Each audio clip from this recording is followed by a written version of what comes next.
Universal's studio head, Carl Laemmle, discovered his niche in the earliest days of the studio. Horror films, monster movies, designed to scare the pants off an unsuspecting audience. Nearly a century later, we still remember the haunting images of The Hunchback of Notre Dame and Phantom of the Opera. But it was in the early 1930s that Universal horror came into its own. Films like Dracula and Frankenstein thrilled audiences worldwide. The Universal horror films were some of the greatest films made in that period. Directors like British-born James Whale brought a European grace to these unseemly stories. Cinematographers like German-born Karl Freund played tricks of light to give these films their sense of dark foreboding. And then, in 1932, on the heels of Dracula's enormous success, Carl Laemmle enlisted Freund, this master cinematographer, to direct his newest franchise, The Mummy.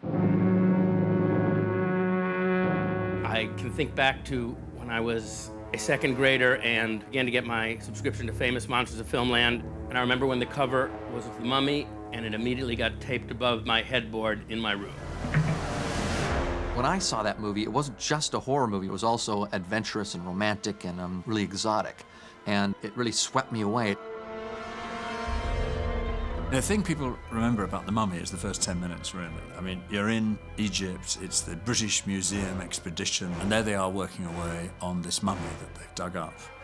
And the archaeologists are sitting in the foreground, and behind them is this creature lying there in the sarcophagus. And it's Karloff in the most amazing makeup. Boris Karloff, fresh off The Monster and Frankenstein, was brought on to play the dual roles of Imhotep and Ardith Bey. In real life, Karloff stood only 5'11", and yet he seemed to tower menacingly over the film. I remember as a kid seeing The Mummy and loving the fact that I was seeing Karloff in 2 makeups. Suddenly, you have Karloff in this incredible old age makeup where you really can believe he's 3,000 years old. The original movie is absolutely gripping. In the years following The Mummy's enormous success, Universal returned to the franchise again and again, with films like The Mummy's Hand and The Mummy's Curse. And then for decades, The Mummy lay dormant, waiting. And then in 1999, Universal was to awaken The Mummy once again. When I heard they were trying to make it, I called them up and set up a meeting and went in. I wanted to do The Mummy because I really had it down. I had the whole story. I just knew what I wanted to tell. It was this big, sweeping, romantic, action-packed adventure movie, wrapped in a mummy movie, if you will. It had horror and humor.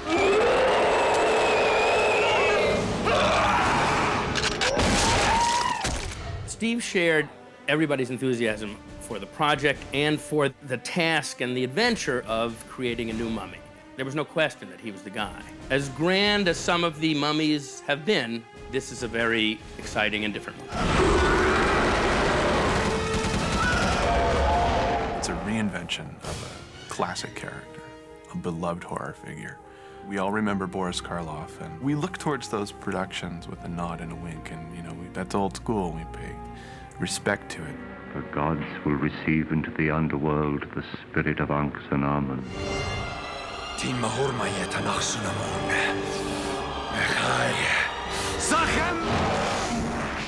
We're doing a remake of the original Boris Karloff mummy because that involved the character of Imhotep, the priest who challenged the gods and was then buried alive.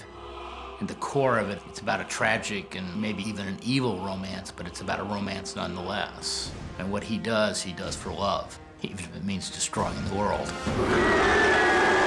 We've created a character who's formidable, fierce, can shape change, can summon the 10 plagues on the earth.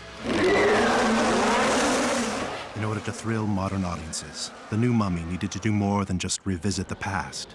It needed to carry the franchise into the forefront of visual effects. It's one of the most tremendous efforts of visual effects artists that I have ever personally witnessed. What ILM has done is give the Mummy an energy and a personality that could not have been done in earlier times. So many people work so hard to bring those ideas to the screen so that Stephen Sommers' vision could really become a reality.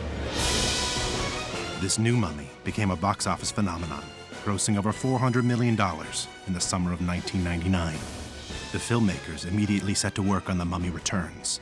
There was more life in this mummy yet. Within a couple weeks, I started trying to, figure out the whole story because I wanted it to be a new adventure. Oh, I hate mummies. It's got more special effects and a lot more action, but it had to be more romantic. And I thought, Brendan and Rachel now are very happily married. They're a great romantic couple. And I thought, why not? They should have a child as well, and we'll play with that. And that was part of the adventure and story. It just seemed there'd been a good progression in character and story. A couple of years ago, this would have seemed really strange to me. You don't want it to be too different because then people come and go, well, that's not what I wanted to see. But if it's too similar, it's like, well, I already saw that. With the first film being successful, you've got to get that balance right of having the same elements. You can't sort of turn out a completely different film. But the confidence of knowing that the first one worked allowed Steve to be a little bigger with the ideas, a little bolder, if you like.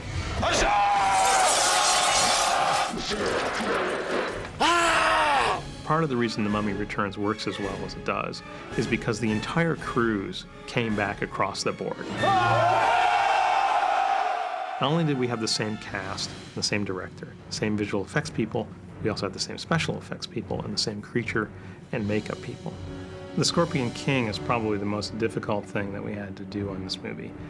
We wanted to create a truly memorable cinematic creature. Something's got to happen at the climax of the film that is bigger and better and more amazing than anything that has come before. And in this film, for us, that moment was the reveal of the Scorpion King.